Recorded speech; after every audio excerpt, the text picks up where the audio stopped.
Saya dari awal sudah menyatakan banyak tulisan saya tentang tidak persetujuan saya untuk pembangunan kereta cepat karena terlalu mahal. Kemudian juga yang mau naik siapa? Karena kosnya pasti mahal kecuali nanti disubsidi. Yang itu menyalahi Perpres 107 waktu itu. Nah, lalu saya terus media mengikuti saya dan seterusnya. Lalu saya dipanggil Pak Presiden 16 Mei 2016. Saya tanya pada Pak Presiden, sebetulnya ini ide siapa sih? Kok seperti ini? Jawaban Pak Presiden, itu ide saya, Mas.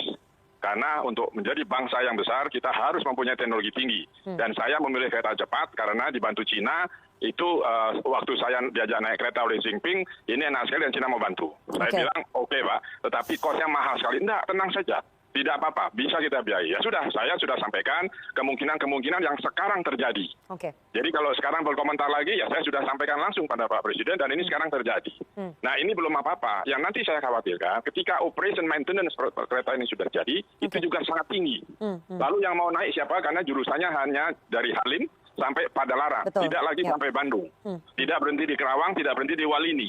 Sehingga pertanyaan saya, kalau kita mau ke Bandung, naik kereta cepat, katakan 40 menit, tapi habis itu turun kereta, lalu sambung apa? Angkot, bus, atau kereta parahyangan, itu merepotkan. Karena orang membawa bagasi, lalu menggendong anak, kan susah. Sehingga pertanyaan saya, siapa yang mau naik? Ketika yang mau naik sedikit, tentu cost untuk operation maintenance-nya naik.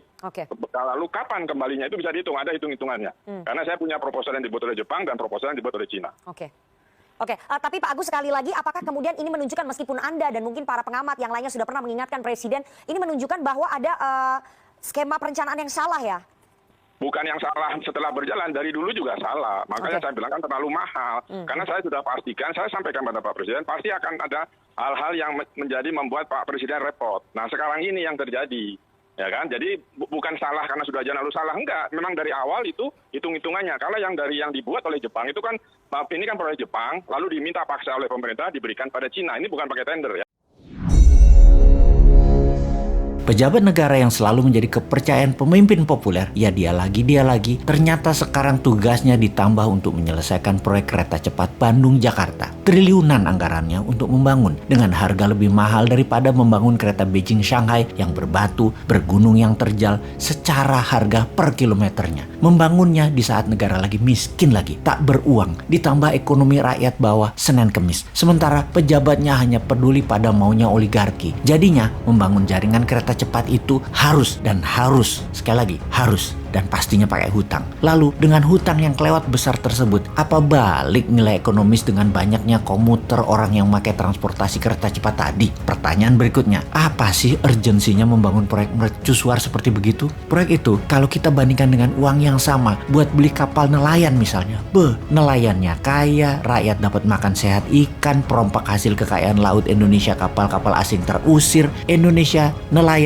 pasti lebih makmur. Kalau uang yang sama dibikin proyek oleochemical, turunannya kelapa sawit, ada lebih 50 produk dasar agar Indonesia tidak impor, dan ini membantu devisa negara. Kalau uang yang sama untuk membangun smelter nikel milik sendiri, tidak ada asingnya, smelter koper, smelter bauksit, smelter ferro, maka industri mineral Indonesia menguasai dunia dan menjadi pahlawan devisa. Hal ini semua yang dinamakan best value of money. Dengan uang yang sama, apa impact yang didapat dan keuntungan mana yang terbesar didapat? Multiplier efek yang ditimbulkan, dan produk tadi harus menjadi efek gentar negara. Kayaknya nggak ada pejabat negara yang menghitung cost accounting berdasarkan best value of money. Lah pejabatnya begitu duduk lupa fungsinya. Yang ingat gimana nanti kalau pensiun anak cucuku harus makmur. Jadi proyek apa saja yang penting cepat dan tidak pakai produk dalam negeri. Kalau produk dalam negeri, PPATK bisa cek arus uangnya. Kalau dari luar negeri nggak bisa. Jadi ya mainnya di luar supaya cuannya nggak kelihatan. Berapa yang buat proyek, berapa yang ditilep. Oke deh, begini kita coba ajarin cara bisnis, dagang, dan bernegara dalam satu penjelasan sekaligus. Nomor 1, spek material harus 100% produk lokal karena hal yang statis sekali lagi harus produk lokal.